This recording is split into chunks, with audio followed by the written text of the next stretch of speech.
आज जो पढ़ा रहे ना हुआ वो एग्जाम के बेसिस पे कह सकते हैं कि ये बहुत महत्वपूर्ण टॉपिक है। आज नहीं तो कभी कभी ना कभी पूछ ही देगा ही, समझ आया ना। तो देख लीजिए डीएनए और क्या चीज है, डीएनए का पूरा नाम होता है वो डीऑक्सी राइबो बोल सकते हैं, डीऑक्सी राइबो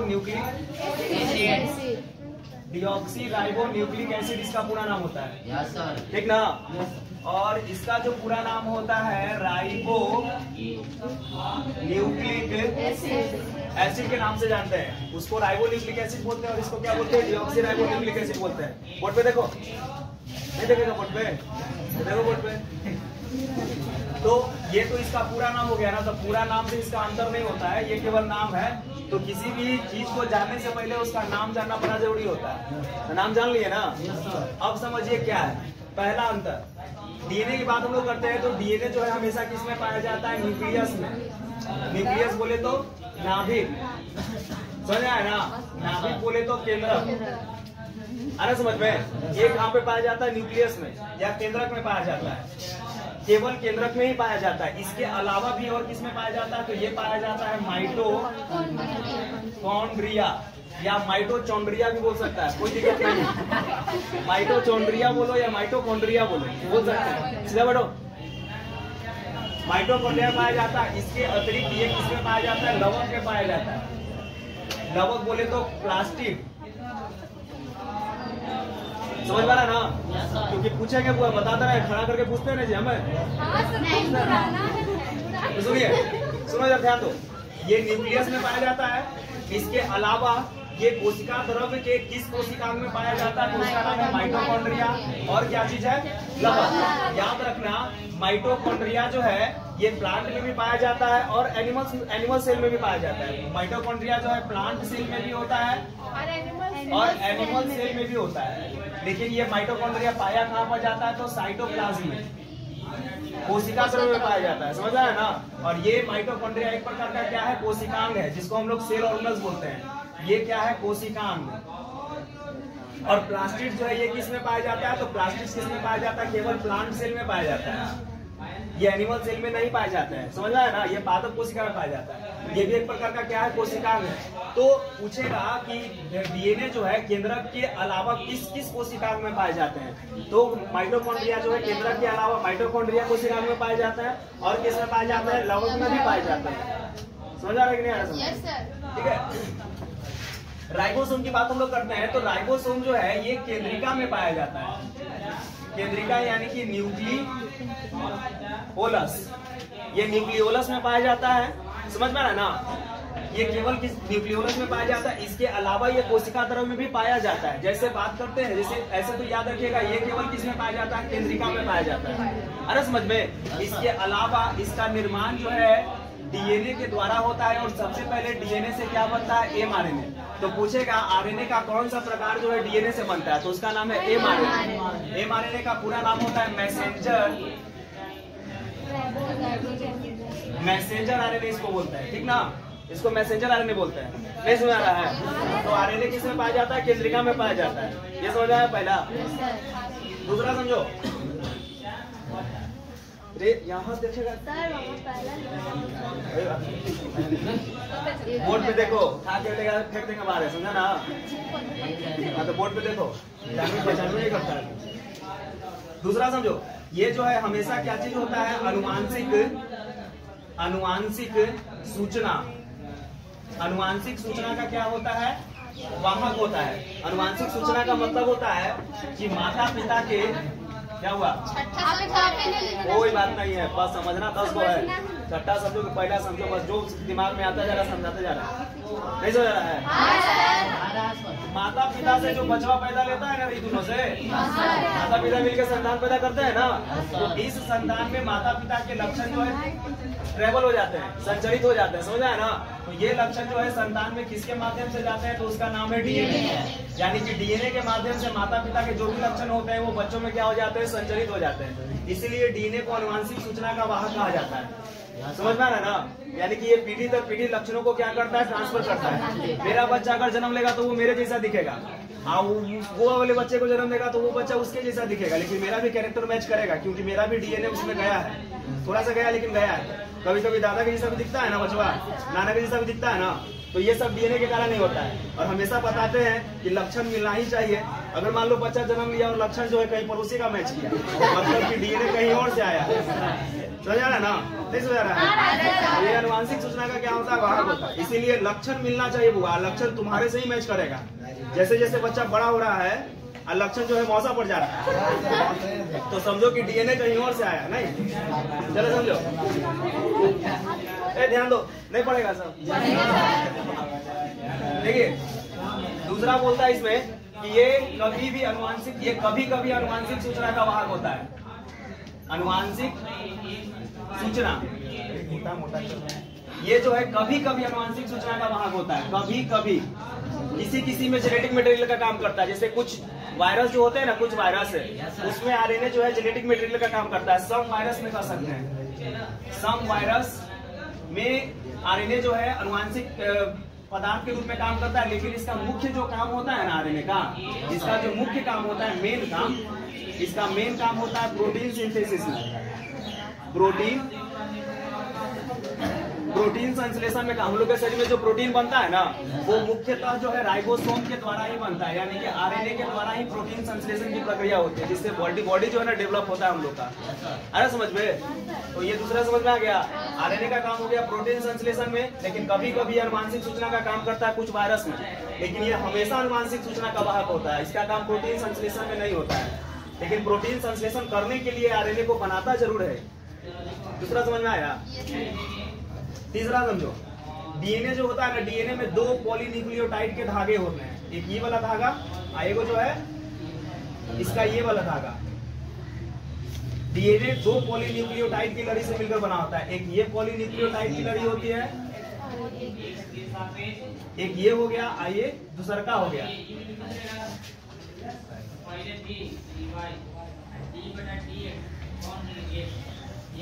इसमें दो पॉलीन्यूक्लियोटाइड का धागा होता है। एक होगा 5' से 3' और दूसरा होगा 5' से 3'। इसमें दो पॉलीन्यूक्लियोटाइड का चेन होता है। ये जो आरएनए होता है ना, इसमें केवल एक चेन होता है जो आपस में फिर मुड़ जाता है, लेकिन ये हमेशा 5' से 3' होता है। इसमें दो लड़ी नहीं होती है, इसमें सिंगल पॉलीन्यूक्लियोटाइड की लड़ी होती है। सिंगल पॉलीन्यूक्लियोटाइड चेन, इसमें सिंगल पॉलीन्यूक्लियोटाइड का चेन होता है, इसमें डबल पॉलीन्यूक्लियोटाइड का चेन होता है। समझ में आ रहा है ना? इसलिए चूंकि इसमें डबल पॉलीन्यूक्लियोटाइड का चेन होता है, इसलिए ये जो होता है ना अस्थायी होता है। ये एक अस्थायी अनुवांशिक पदार्थ है, ये अस्थायी होता है चूंकि डबल है ना, स्थायी। ये जो स्थायी होता है, ये परमानेंट होता है। समझ ना? अरे ये सिंगल में जो रहता है ना, सिंगल में ये क्या रहता है, अस्थायी। तो आरएनए जो होता है अस्थायी होता है, और ये जो है स्थायी होता है। ऐसे भी देखता है कोई भी आदमी जब सिंगल रहता है ना, तो बड़ा अस्थायी रहता है। अस्थायी का मतलब होता है कहीं भी वो भाग सकता है, जा सकता है। उसको स्थायी बनाने के लिए उसको क्या करना पड़ता है, डबल करना पड़ता है। यानी कि मेल है तो फीमेल के साथ जोड़ दो, और फीमेल है तो मेल के साथ जोड़ दो, उसका भागना जो है बंद हो जाता है। नहीं समझ आ रहा है? कहता है ना कि पगहा बंद हो, पगहा के मतलब कुछ ही होता है। फीमेल जो होता है ना, नहीं समझ आया? पगहा बनवा दो मतलब वो मेल होता है ना, वो मंगलसूत्र लेके नहीं जाता है, तो पगहा पहले वो बांध दिया, खूंटा समझा, खूंटा गाड़ दिया हुआ है। अब वो घूमते रहेगा उसके चारों ओर, अब वो कहीं जाने वाला नहीं है, तो वो क्या हो गया, स्थायी। और सिंगल रहेगा ना तो भागित रहता है इधर उधर। नहीं देखा है कि नहीं? गार्जियन बोलता है ना कि एक बार जानते हो शादी कर दो तो ये जो है ना एकदम सही हो जाएगा, बढ़िया से भागना बंद हो जाएगा। कुछ नहीं तुम करेगा सही। अरे बउआ जानते हो, एक बार बंधा गए ना तब फिर ओकरा बाद जानता भागते भागते जमीन छोटा पड़ जाता भाग के कहाँ जाए, घूम फिर के वही है वो नहीं ना भागेगा वो नहीं समझ आया? स्थायी हो गया, ये क्या हो गया, 5वां नंबर और स्थायी हो गया। यहाँ तक समझ में आ रहा है कि नहीं आ रहा है? चौथा, तीसरा से चौथा, आइए यहाँ 5वां लिखते हैं, कोई बात नहीं। ठीक, चौथा हो गया। चौथा के बाद 5वां समझो, यही भी लिख रहे हैं। 5वां में क्या होता है ना कि डीएनए में जो नाइट्रोजनस बेस होते हैं, नाइट्रोजनस बेस, इसमें जो नाइट्रोजनस बेस होते हैं वो जो पायरिमिडीन होता है ना, पायरिमिडीन, ऐसे तो नाइट्रोजनस बेस दो तरह के होते हैं, एक होता है प्यूरिन और दूसरा होता है पायरिमिडीन। यहाँ तक दिख रहा है जी, नजर आ रहा है उसमें पूरा ना। एक होता है प्यूरिन और दूसरा होता है पाइरिमिडीन। तो प्यूरिन जो होता है ना डीएनए में दो होते हैं, एडेनिन और गुआनिन, और पाइरिमिडीन होते हैं इसमें साइटोसिन और क्या होता है थाइमिन होते हैं, याद रखना। पाइरिमिडीन साइटोसिन और थाइमिन और एडेनिन और गुआनिन। इसमें जो होता है ना नाइट्रोजनस बेस, चला नाइट्रोजेनस बेस, नाइट्रोजेनस बेस जो होते हैं इसमें भी दो होते हैं, इसमें भी होता है प्यूरिन और इसमें भी होता है पाइरिमिडीन।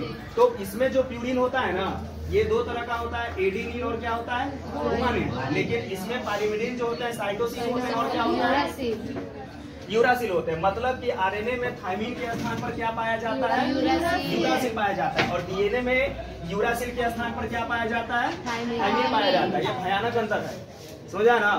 इसमें थाइमिन और उसमें यूरासिल। तो इसमें होता क्या चीज है कि आरएनए में जो जोड़ा बनता है ना, कभी कभी एगो पॉलीन्यूक्लियोटाइड का चेन जो है ना घूम जाता है, अब घूम कर आपस में क्या हो जाता है लिपट जाता है। तो सोचता है कि मोह स्थायी हो जाएंगे, समझ मतलब स्थायी हो जाएंगे, अपने आप को स्थायित्व प्रदान करने के लिए अपने आप में लिपट जाता है और जोड़ा बना लेता है। ए टी के साथ जोड़ा बनाता है और सी जो है किसके साथ जोड़ा बनाता है यू के साथ जोड़ा बनाता है। ये किस में बनाएगा आरएनए में, और डीएनए में कैसे बनेगा ए बनाएगा टी के साथ और सी जो बनाएगा वो किसके साथ बनाएगा सी जी के साथ बनाएगा।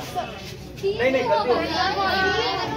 ए जो है ए बनाएगा यू के साथ और सी बनाएगा किसके साथ जी के साथ जोड़ा बनाएगा। ए यू के साथ बनाएगा और सी किसके साथ बनाएगा जी के साथ बनाएगा। ये कभी कभी उसमें कभी कभी जोड़ा बनता है, कभी कभी उलट जाता है अपने आप, लेकिन ये हमेशा जो है ना दो गो रहबे करता है, इसलिए जोड़ा बनने लग जाता है, इसलिए स्थायी रहता है, वो अस्थायी रहता है। नहीं समझ रहा है कुछ? क्या तो समझा चला? आप समझो, ध्यान दो। तीसरा के बाद चौथा के बाद पांचवा हुआ ना जी, ये पांचवा हुआ ना, पांचवा के बाद छठा आ जाए। छठा यहाँ लिख रहे हैं, मिटा दो मिटा नहीं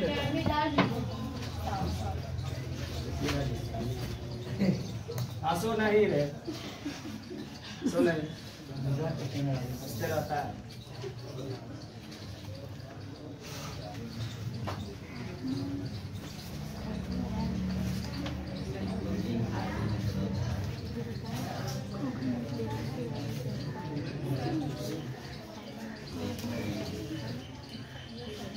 एक समय ऐसा आएगा ना बुआ कि जीवन का सारा हंसी गायब हो जाएगा। मजा है ना, सब हंसी जो है ना बाहर में भले 32 दांत दिखा दो, लेकिन अंदर में जो है 4 को दांत दिखाना मुश्किल हो जाएगा। इसलिए ध्यान से समझो, जीवन का आनंद लीजिए। जब तक जीवन है तब तक खुशी खुशी जियो, हंसो मुस्कुराओ। अभी हो सकता है ये लाइफ मिले या ना मिले दोबारा, फिर कभी रे सुनो रे चलो देखो। दूसरा जो है जी 6 नंबर बात हम लोग करते हैं कि डीएनए जो होता है ना, डीएनए में इसमें जो पेंटोज शर्करा होता है, इसमें जो पेंटोज शुगर होता है वो किस किस्म का होता है डीऑक्सी राइबोज इसमें शुगर होता है, याद रखना। इसमें जो पेंटोज शर्करा होता है ना, इसमें जो पेंटोज शर्करा होता है ये होता है राइबोज शर्करा होता है। ये समझ में आ रहा है ना? मतलब पेंटोज शर्करा की बात हम लोग करते हैं, डीऑक्सी राइबोज शर्करा की बात हम लोग करते हैं, तो ये इस तरह से होता है OH H H H H OH OH CH2 और H और यहाँ पे O। तो ये पेंटोज शर्करा हो गया। यहाँ पे 2' कार्बन एटम पे OH ग्रुप नहीं पाया जाता, हाइड्रोक्सिल ग्रुप नहीं पाया जाता, केवल हाइड्रोजन ग्रुप पाया जाता है। 2' कार्बन एटम पे यहाँ पे काउंट करेंगे 1 2 3 4, अब 5वां यहाँ टंगल रहता है, समझ आया ना? 1' 2' 3' 4' और 5'। इसमें जो पेंटोज शर्करा होगा ना, चला इसे OH H H OH H OH OH और CH2 और H, ठीक है? तो इसमें 2' कार्बन एटम पे हाइड्रोक्सिल समूह पाया जाता है, इसीलिए इसको हम लोग बोलते हैं राइबोज। अरे समझ में? और इसको हम लोग क्या बोलते हैं? डीऑक्सी राइबोज बोलते हैं। तो इसमें डीऑक्सी राइबोज शुगर होता है और इसमें जो है राइबोज शर्करा होता है। क्या समझ में आ रहा है? कोई दिक्कत नहीं ना है? कोई दिक्कत नहीं। छठा के बाद आता है 7वां। देखो यहाँ तक समझ आया ना सबको? Yes sir. अब बात करते हैं इसमें कि डीएनए जो होता है ना, डीएनए इसका जीवन काल, सुनो इधर, डीएनए का जीवन काल जो होता है ना बहुत लंबे समय का होता है, बहुत लंबे समय का होता है। समझ आया ना? इंसान के मर जाने के बाद भी उसका डीएनए जिंदा रहता है। अरे समझ में? इंसान के मर जाने के बाद भी उसका डीएनए नहीं मरता है। समझ आया ना? अगर मर भी गया ना, लास्ट दम सर गल गया है, दम समझ आया ना, बुकनी हो गया है, फिर भी अगर उसका थोड़ा सा पार्ट्स कहीं से मिल जाएगा तो उसका डीएनए निकाला जा सकता है। मतलब डीएनए जल्दी नहीं मरता है। लेकिन आरएनए का जो जीवन काल होता है ना, आरएनए का जीवन काल इसकी अपेक्षा क्या होता है? कम होता है। डीएनए की अपेक्षा क्या होता है? कम होता है, क्योंकि ये प्रोटीन संश्लेषण में काम करते रहता है। समझ आया ना? आदमी मर गया, आरएनए खत्म, अब प्रोटीन का जरूरत नहीं है, आरएनए बनेगा किस लिए? अरे समझ गए? लेकिन आदमी के मर जाने के बाद भी डीएनए जो है ना जिंदा रहता है। अरे समझ में? तो इसीलिए लाश को खपाना होता है ना, तो पूरा खत्म करना पड़ता है। पूरा लाश खत्म हो गया तो सबूत खत्म, थोड़ा सा भी अगर बचा हुआ है तो समझो कि आज नहीं तो कल जो है ना तुमको पनिशमेंट मिलेगा। तुम मतलब कि पनिशमेंट समझ आ रहा है ना जी? पकड़ा गया तो बड़ा मार मारता है पुलिस लोग, तो उल्टा करके आओ वैसा जगह मारेगा ना कि बहुत दिक्कत करता है बाद में, है ना? भयानक भयानक जगह मारता है वो, ना सही से बैठ ही सकता है ना सही से उठ ही सकता है। और इसमें क्या क्या लिखा है? हाँ, ये जो है डीएनए जो है ना चार्गेफ में वो वैज्ञानिक था जी, चार्गेफ ने कहा था कि ए जो है ना डी के बराबर होगा डीएनए में, और जी जो है किसके बराबर होगा? सी के बराबर होगा। ये कहा था चार्गेफ। तो डीएनए जो है चार्गेफ रूल रे यहाँ देखो बोर्ड पे, पढ़ाना रहे मेहनत से न पढ़ाते हैं तो फिर बोर्ड पे क्या नहीं देखता है। चार्गेफ ने कहा था कि एडेनिन जो है थायमिन के बराबर होता है, गुआनिन जो है साइटोसिन के बराबर होता है। तो डीएनए चार्गेफ के रूल का पालन करता है, लेकिन आरएनए जो है चार्गेफ के रूल का पालन नहीं करता है। ए जो है नॉट इक्वल टू यू। हाँ ठीक है, आरएनए में यू और इसमें, और जी जो है नॉट इक्वल टू क्या होगा? सी। तो एडेनिन यू के बराबर नहीं हो सकता है और ये जी सी के बराबर नहीं होता। मतलब ये जो है ना सीधे इसमें याद रखो कि चार्गेफ, इसमें जो है चार्गेफ के रूल का पालन इसमें नहीं होता है। ये चार्गेफ के रूल का पालन करता है और उसमें चार्गेफ के रूल का पालन नहीं होता है ना? समझ में? ये समझ में आ गया? 8वां हो गया ना? 9वां, इसका जो आणविक भार होता है ना, इसका जो आणविक भार होता है डीएनए का, चूंकि ये पॉलीन्यूक्लियोटाइड डबल पॉलीन्यूक्लियोटाइड चेन होता है ना, इसलिए इसका आणविक भार जो है अधिक होता है। इसका आणविक भार अधिक होता है, यहाँ तक समझ आ रहा है? और इसका जो आणविक भार होता है ना वो डीएनए की अपेक्षा क्या होता है? कम होता है, क्योंकि ये सिंगल लड़ी वाली होती है ना, ये सिंगल लड़ी वाली होती है, ये डबल लड़ी वाली होती है, इसलिए इसका आणविक भार जो है ज्यादा होता है डीएनए का, और स्थायी भी होता है ये, और वो क्या होता है? अस्थायी होता है। ठीक है, लास्ट बचा हुआ है ना, कौन सा है? 10। डीएनए जो है केवल एक प्रकार के होते हैं, और ये जो है ना आरएनए, आरएनए जो होता है ना, आरएनए ये जो होता है 3 प्रकार का होता है। बड़ा बड़का चल रहा है। एमआरएनए, आरआरएनए और टीआरएनए। इसका पूरा नाम होता है, एमआरएनए का पूरा नाम होता है मैसेंजर आरएनए। इसका पूरा नाम होता है राइबोसोमल आरएनए, और इसका पूरा नाम होता है ट्रांसफर आरएनए। और ये तीनों मिलकर क्या चीज का काम करता है? प्रोटीन सिंथेसिस का काम करता है।